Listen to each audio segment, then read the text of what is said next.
Hello all. Today we're going to look at 1754 Conquest, the French and Indian War from Academy Games. This is part of the Birth of America series, which started with 1812, covering the War of 1812 between the U.S. and Britain, followed up with 1775, which was the American Revolutionary War, and now we're going to 1754, which is the French and Indian War, kind of going backwards in the chain. Let's take a look at the back of the box. What you get in this box includes a large mounted map, 5 custom battle dice sets, 4 custom card decks for individual strategic play, 205 wooden unit cubes, rulebook with an in-depth historical overview of the French and Indian War. They say this is simple, easy to learn, fun, quick to play without waiting, educational, teamwork, and strategic are some of the descriptors they have on this. You can see a little bit of the game there. Let's get inside the box and find out what we get here. This series, somewhat Euro, I guess, might be a description, kind of a combination of some Euro mechanics and war games. There's no counters. The units are cubes. You got a very nice cover, nice artwork on there. And you have it's card driven. The cards will tell you how to move. You get a bag here. The bag is used to pull the solid color dice out, or the color of the faction that is going to go first that turn. So you pull out the cubes, which are pretty thick dice-like cubes, and that will tell you which faction goes in. The cubes are also, or the dice, I should say, are custom for what the results are. Some of them are blank. They're blank. Nothing happens. If you get a little person running away there, that person flees, or that unit flees the battle. May be able to come back to fight another day. And if you get the circle or the bullseye, then that is a hit, and there's a casualty there. So you got the different factions, different dice there. Get some screens here for the cards, I believe. Don't eat your silica. Here's your card deck. Here's your counters, and these are probably control counters. And there's a new rule in this, or I believe it's new. I don't think it's in 1812 or 1775. There's forts, and those allow you to give you a bonus in defending. So you have the British and then the French who are fighting in this battle. This is this is an advertisement for 878 Vikings, which is not part of the Birth of America series, but it has the same mechanics. It doesn't use cubes, though. It has little soldiers. This shows cubes on the advertisement, but the version I have has little Viking guys. This is basically an advertisement, or kind of their catalog, and some pretty nice stock. I wish some player aids came on that stock in some of the other games I have. Here's the rule book, full color rule book. It shows a very nice setup of where to put everything as you're setting it up. Gameplay, examples of play. There's a movement example. Here's a battle example. You see the different colored dice, or the different type of dice as well.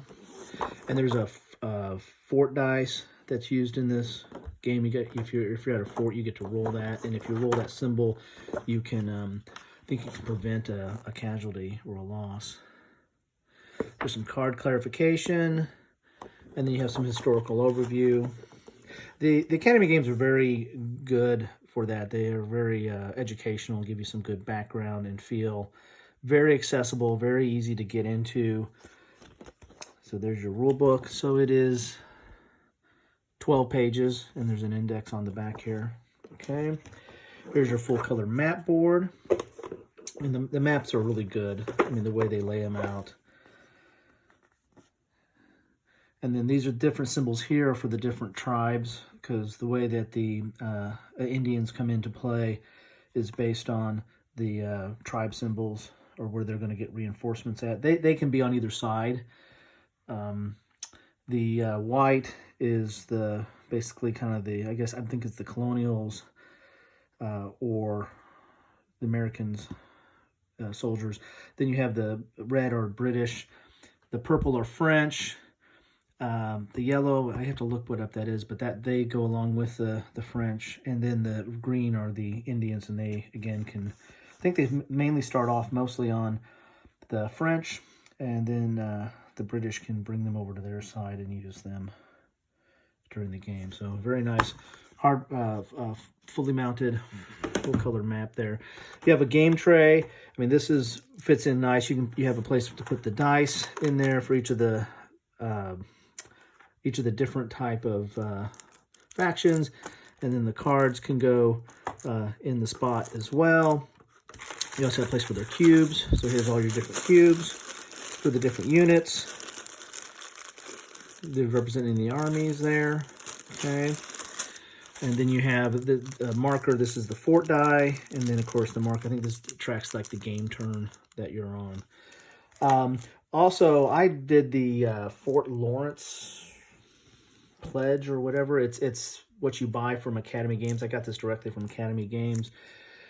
And from their website, and so you can opt to get this board that comes along with it, to put just the Treaty of Paris board, so you can put where you can put your cards at or play the cards there, and that's a pretty nice, real thick board there. And then you also have an additional expansion of Native Alliance. So the Native Alliance expansion, so it gives you some more cards for the Indian faction that can be played. Again, I think they come on either side as that goes, but that's the green faction. There's also another option that it would have like card stands. So it's like a stand that has where you can place the cards, so only you see them and the other side sees the back. I didn't opt for that. I thought this was good enough. This is what I really wanted, was the Native Alliance expansion. So that's what you get in the box here. You know, there's a lot here. Again, this is a very easy game to get into. The cards are going to tell you, you know, how to move and who can move, and you move your cubes, which are the military units. And if you're in the other side, or if you're in an area with the opponent, you're going to have combat, and you each roll your dice. Again, if you roll the bullseye, you're going to get a hit. If you roll the running man, you're going to get a flee result, and that person's going to leave. And I believe there's probably a flee box, or a box where you put the units that have fled. I think that at least it was on the other board. I'd have to look at this board for that. But here's an example of some of the cards here to show you how many units can move and how far they can move. So that's 4 can move 1, 2 can move 2, 3 can move 2. And this is a truce card. The truce cards are one of those, I believe that's like an in-game mechanism, that when both sides have played their truce cards, then the game's going to end. And then you can see who has the most victory points. Victory points are basically decided by like these victory point locations and who controls them. So this one starts out in French hands, so you don't need to put a marker on that. But if the British were to take that over, then you put a British control marker over that. Getting back some of the cards, so you get an example. So then there's some event cards in here too that have text that are going to supersede, I guess, normal rules. Again, there's a truce card for the French. So you're going to draw these cards, play them, follow either the text of it if it's an event, or decide how to do the movement. Then you're going to have combat, roll with the custom dice, and then rinse and repeat. And again, at the beginning of each of the turn, you're going to start with pulling one of the faction die out of the bag, and that faction is going to move first. It can play up to 4 players, because you have 2 on each side, 2 on the British, 2 on the French, or you can play, you know, 1-on-1 and have you're going to play both sides. You're going to play, like if you're the British player, you're going to play both the British and the colonists. I believe that's what it is there. So the yellow is the French Canadians, the purple is the French regulars, the white are the British colonials, and the red is the British regulars. So those are basically your 4 different factions or 2 sides. The French Canadians and the French regulars going against the British colonials and the British regulars.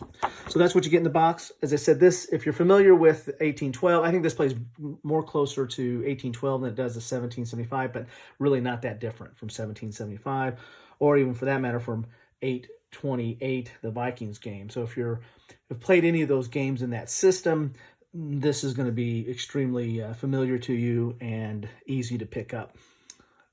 Hope this was helpful. Please like, subscribe, put some comments, tell me what you think. I appreciate you all. Appreciate taking time to take a look at this. Thanks.